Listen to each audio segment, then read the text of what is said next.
Hi friends, Seenu மாயா சீரியலில் என்னெல்லாம் நடக்கும்னு ஒரு குட்டி ரிவ்யூ பற்றி பார்க்கலாம் வாங்க.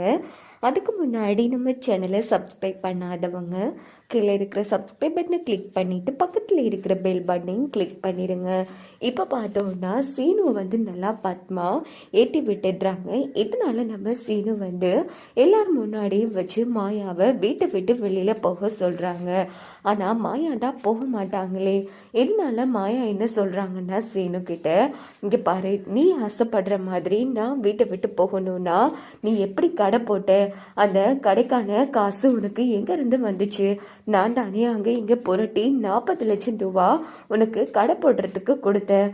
அதனால அந்த 40 லட்சம் ரூபா காசு என்கிட்ட கொடு, அதுக்கப்புறமா நான் இந்த வீட்டை விட்டு போகிறேன் அப்படின்னு சரியான பதிலடி கொடுத்ததும் இந்த பக்கம் எல்லாரும் செம அதிர்ச்சி ஆகுறாங்க. ஓஹோ, அவ்வளோதானே, சரி, கூடிய சீக்கிரமே நீ கேட்குற பணத்தை கொடுத்துட்டு நான் கண்டிப்பாக உன்னை வீட்டை விட்டு விரட்டுறேன் அப்படின்னு கோவப்பட்டுட்டு சீனு அங்கேருந்து போயிடுறாங்க. இன்னொரு பக்கம் எல்லாரும் ரொம்ப வருத்தப்படுறாங்க. ரூமில் வந்ததும் நம்ம சீனு வந்து சண்டை போடுறாங்க மாயா கிட்ட. சரி, நீ பணம் எல்லாம் கொடுக்க வேணாம், ஒரு கிஸ் கொடு அப்படிங்கிறதும் சீனு அடிக்க போயிருப்பாங்க. ஸோ இது வந்து நம்ம ஜானகியும் பத்மாவும் பார்த்துட்டு இருக்காங்க. அப்போ சீனு ரொம்ப ஃபீல் பண்ணி பேசுவாங்க சீனுக்கிட்ட. மாயா, நீ முன்னெல்லாம் என்னை தவிர வேறு யாரையும் பிடிக்காதுன்னு சொல்லுவேன், இப்போ ஏன் சீனு என்கிட்ட சரியாக பேசவே மாட்டேங்கிற அப்படின்னு போது, நீ கெட்டவ, இந்த வீட்டில் இருக்கிற எல்லாரும் நிம்மதியும் கெடுத்துட்ட, நான் உன்னை எப்படி ஏற்றுக்கிட்டு வாழ முடியும்? ஜானகியத்தை சொன்னாங்கங்கிற ஒரு வார்த்தைக்காகத்தான் நான் இவ்வளவுக்கு பொறுமையாக இருக்கேன் அப்படின்னு பயங்கரமாக சண்டை போட்டிருப்பாங்க. ஸோ இதை வந்து ஜானகியும் பார்த்துருப்பாங்க. இதுக்கப்புறமா என்ன நடக்கும்னு பார்க்கலாம் வாங்க. எப்படியோ இதை பார்த்துட்டு பத்மா ரொம்ப சந்தோஷப்படுவாங்க.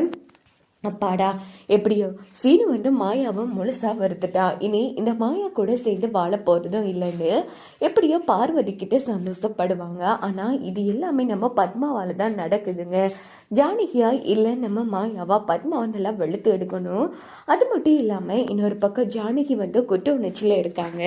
மாயாவும் என் பொண்ணு தான், தனாவும் என் பொண்ணு தான். என் தனாவோட வாழ்க்கை நல்லா இருக்கிறதுக்காக மாயா தன்னோட வாழ்க்கையை வந்து தியாகம் பண்ணிட்டு இருக்கா. எப்படி நம்ம கதிர் பற்றி உண்மை தனாவுக்கு தெரிஞ்சு தனா கதிரை வந்து ஏற்றுக்கிட்டு வாழ ஆரம்பிச்சிட்டாலோ அதே மாதிரி எப்படியாச்சும் நம்ம சீனு கிட்ட உண்மையை சொல்லணுங்கிற மாதிரி ஜானகி வந்து முடிவெடுப்பாங்க. ஸோ அப்படி நம்ம ஜானகி சீனு கிட்ட உண்மையை சொன்னாங்கன்னா அடுத்தடுத்து சீனு மாயாக்கான ரொமான்டிக் சீன் எல்லாம் வரும். ஸோ சீரியல் வந்து சூப்பராக இருக்கும்.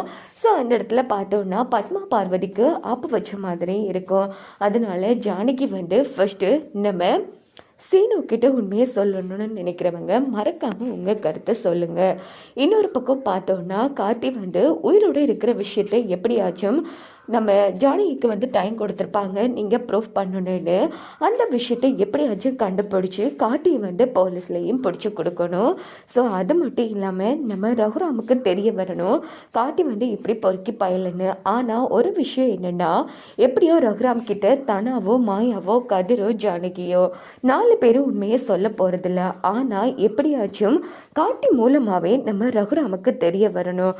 இப்படி உன் பொண்ணு வீடியோ இருக்குது, அதனால உன் மாப்பிள்ளையை துரத்திட்டு உன் பொண்ணை நீ எனக்கு கட்டி குடிங்கிற மாதிரி ரகுராம மிரட்டுறப்போ அப்போ தான் நம்ம ரகுராமுக்கே உண்மையெல்லாம் தெரிய வரும்.